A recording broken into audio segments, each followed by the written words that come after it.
దేశంలో అన్ని చేంజ్ అయ్యాయి, మీ నగలు కూడా చేంజ్ చేయండి. మీ పాత నగకు గ్రాముకి 150 రూపాయలు ఎక్స్ట్రా పొంది కొత్త నగలు తీసుకోండి. అదే తక్కువ తరుగుకు మీ లలితలో మాత్రమే. ఇక డిప్యూటీ సీఎం పవన్ కళ్యాణ్ భుజానికి ఆపరేషన్ చేయించుకున్న తర్వాత తొలిసారి ఏపీకి వచ్చారు. కొద్దిసేపటి కిందట గన్నవరం ఎయిర్పోర్టుకు చేరుకున్న జనసేనానికి కార్యకర్తలు ఘన స్వాగతం పలికారు. ముంబైలో శస్త్రచికిత్స చేయించుకొని ఇంతకాలం హైదరాబాద్లో రెస్ట్ తీసుకున్న పవన్ మళ్లీ విధుల్లో యాక్టివ్ కాబోతున్నారు. ఆయన మంగళగిరిలోని పార్టీ కార్యాలయానికి వెళ్లారు.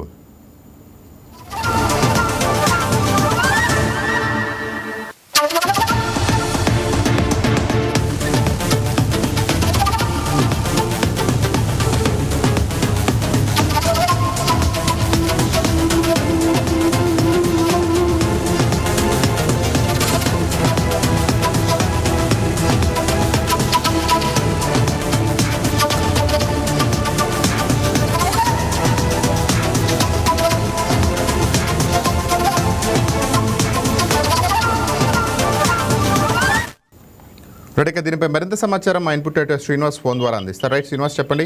పవన్ కళ్యాణ్ ఏపీకి వచ్చినట్టు తెలుస్తోంది, విధులకి హాజరవుతారా రేపటి నుంచి?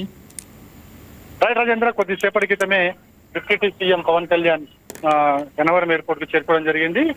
రేపటి నుంచి విధులకు హాజరవుతారని తెలుస్తుంది. కానీ అంటే అంత యాక్టివ్ గా కాకుండా కొద్దిగా ఇన్వాల్వ్మెంట్ ఉంటుందని చెప్పేసి తెలుస్తుంది. ఎందుకంటే ఈ నెలలోనే 12వ తారీఖున పవన్ కళ్యాణ్ సంబంధించి కుడి భుజానికి సర్జరీ జరిగింది. ఆ తర్వాత కొన్ని రోజులు విశ్రాంతి తర్వాత బుధవారం రోజు అంటే 15వ తారీఖున హాస్పిటల్ డిశ్చార్జ్ అయిన తర్వాత హైదరాబాద్ కి నేరుగా చేరుకున్న హైదరాబాద్ లో అక్కడే కొద్ది రోజులు రెస్ట్ తీసుకుని ఈ రోజే గన్నవరం నుంచి ఆంధ్రప్రదేశ్ కు చేరుకోవడం జరిగింది.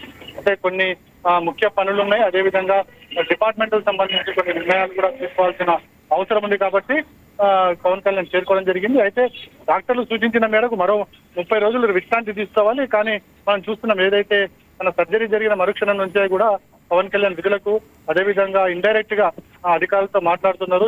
అటు రాష్ట్రానికి సంబంధించి కావచ్చు, అదేవిధంగా శాఖాపరమైన రివ్యూ కూడా జరుపుతున్నారు. సో ఈ రోజు గన్నవరం ఎయిర్పోర్ట్ చేరుకున్నారు.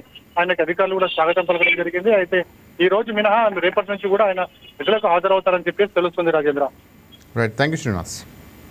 బంగారం బ్యాంకులో ఉంటే అది మీ అప్పు, అదే శివా గోల్డ్ కంపెనీకి తీసుకొస్తే అది మీ పెట్టుబడి. తాకట్లో ఉన్న మీ బంగారాన్ని మేము విడిపించి ఈ రోజు మార్కెట్ ధర కొని స్పాట్లో మీ నగదు మీకు అందిస్తాం. ప్రతి నెల వడ్డీలు కట్టడం లాభమా లేదా ఇలా చేయడం లాభమా మీరే ఆలోచించుకోండి. శివా గోల్డ్ కంపెనీ, అప్పులేని ఆనందకరమైన రేపటికి సరికొత్త మార్గం. జస్ట్ ఒక కాల్ చేయండి, తాకట్లో ఉన్న మీ బంగారాన్ని విడిపించి ఈ రోజు మార్కెట్ రేట్కే కొనబడును.